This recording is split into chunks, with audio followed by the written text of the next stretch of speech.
C'est à Pierre Joxe, alors député de la Bresse et président du Conseil régional de Bourgogne, que revint en 1980, proclamée année du patrimoine, l'initiative de lancer l'étude de préfiguration d'un écomusée en Bresse. Il confia cette étude à l'écomusée du Creusot, qui embaucha Michel Nola pour la réaliser dès octobre 1980. Ayant le même mois soutenu une thèse consacrée à l'architecture et à l'économie en Bresse, j'y fus dès ce moment-là associé. Pierre Joxe, à l'écoute du désir muséophile, comme on l'a écrit déjà, qu'il partageait avec nombre d'élus et responsables associatifs, organisa alors plusieurs réunions de présentation de ce projet. C'est lors de l'une d'elles, qui se tint à la mairie de Sagy, le 9 mai 1981, qu'à la suggestion de l'historien d'origine bressane Pierre Ponceau, fut adopté le futur vocable de l'établissement, celui d'écomusée de la Bresse bourguignonne.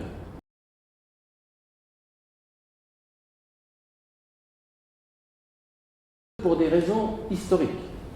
Le concept fait en effet référence au passé de ces terres bressanes qui étaient bourguignonnes depuis la fin du XIIIe siècle et qui ont rejoint la couronne de France en 1480, peu après la mort de Charles le Téméraire, le dernier grand-duc de Bourgogne. Mais on fait référence aussi pour des raisons géopolitiques et touristiques en vue d'aller progressivement vers l'unité de ces vieilles terres d'Outre-Saône, encore divisées en arrondissements, en régions naturelles, en Bresse chalonnaise et en Bresse louhannaise.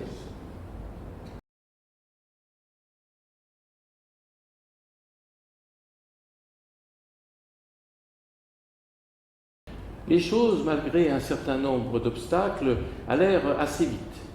L'existence de l'écomusée se matérialisa tout d'abord, en particulier, par la réunion le 4 juillet 1981 au château de Pierre-de-Bresse de son premier conseil de fondation et le même jour de l'inauguration de sa première exposition de préfiguration intitulée « Mémoire d'un territoire ». J'en confie alors la garde et l'animation aux élèves du club Connaissance de la Bresse que j'avais fondé 2 ans plus tôt à la cité scolaire Henri Vincenot de Louhans. La première équipe de l'écomusée se mit en place le 1er octobre 1981. Elle était constituée de Michel Nola, de Marie-Odile de Barry, issue elle aussi de l'écomusée du Creusot, et de moi-même. Les premiers statuts de l'établissement furent adoptés la même année, et dès 1983, des bureaux furent aménagés au rez-de-chaussée de l'aile nord du château, tandis que notre première antenne consacrée à la forêt bressane ouvrait le 29 mai de la même année à Saint-Martin-en-Bresse.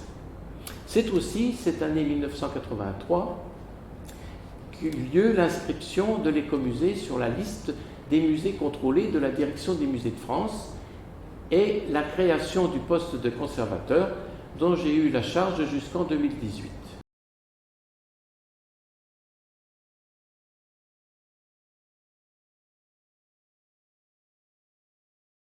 La Bresse bourguignonne aujourd'hui n'est plus tout à fait cette vaste étendue de terres lourdes, d'étangs, de bois, de prairies, perdues dans un bocage sans grande voie de communication et promise, selon les aménageurs des années 80, à retourner à la forêt à plus ou moins brève échéance, sur un fond de naufrage de sa population et d'effondrement de ses maisons traditionnelles. Elle est aujourd'hui devenue une région désenclavée qui regagne de la population, qui voit son habitat sauvegardé et dont la majorité des emplois est consacrée à l'industrie, au transport, à la distribution et aux services. Mieux que ça encore, sa situation géographique récente la place au cœur même de la nouvelle région Bourgogne-Franche-Comté. Ça valait le coup de se battre, non ?